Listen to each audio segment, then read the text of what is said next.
2026 সালে নতুনভাবে Facebook page কীভাবে খুলবেন। Hello guys, welcome back to my YouTube channel tech পোষণ। তো আমি আজকে তোমাদেরকে ফেসবুক পেজ কীভাবে খুলবেন এবং ফেসবুক পেজে কি সেটিং করবেন, তো সব কিছু তোমাদেরকে এই ভিডিওতে দেখাবো।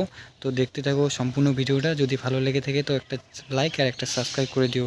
সবার প্রথমে চলে আসলাম ফোনে স্ক্রিনে, তারপর ফেসবুক অ্যাপ্লিকেশনটা ওপেন করে নিতে হবে।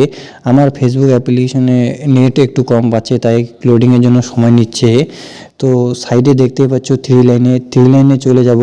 থ্রি লাইনে আসার পর দেখতে পাচ্ছ ক্রিয়েট এ ফেসবুক পেজ বলে যে লেখাটা আছে, ওই লেখাটা প্লাস আইকনে চাপ দিলেই দেখতে পাচ্ছ দুটি অপশন এসেছে।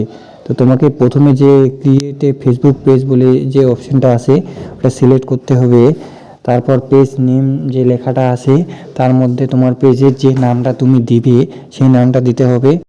নাম দেওয়ার পর তোমাকে নেক্সট করে দিতে হবে। নেক্সট করে দেওয়ার পর তোমাকে ক্যাটাগরি সিলেক্ট করতে হবে, তুমি কি ক্যাটাগরির মধ্যে ভিডিও বানাতে চাও। ক্যাটাগরি সিলেক্ট করার পর তোমাকে ক্রিয়েট অপশানে চাপ দিতে হবে। তারপর একটি পেজ ওপেন হবে, finish setting up your page বলে। তো এখানে জেনারেলে ওইখানে বায়োতে তোমাকে বায়ো লিখতে হবে। বায়ো লেখার পর নেক্সট করে দিতে হবে।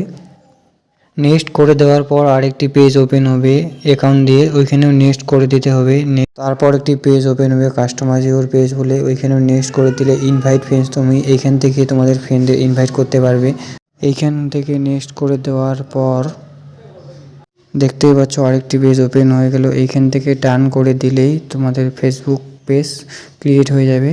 তো দেখতেই পাচ্ছ একটু লোডিংয়ের জন্য সময় নেবে, তারপর তোমার ফেসবুক পেজ ক্রিয়েট হয়ে যাবে। যদি ভিডিওটা ভালো লেগে থাকে তো একটা লাইক আর চ্যানেলটা সাবস্ক্রাইব করে দিও।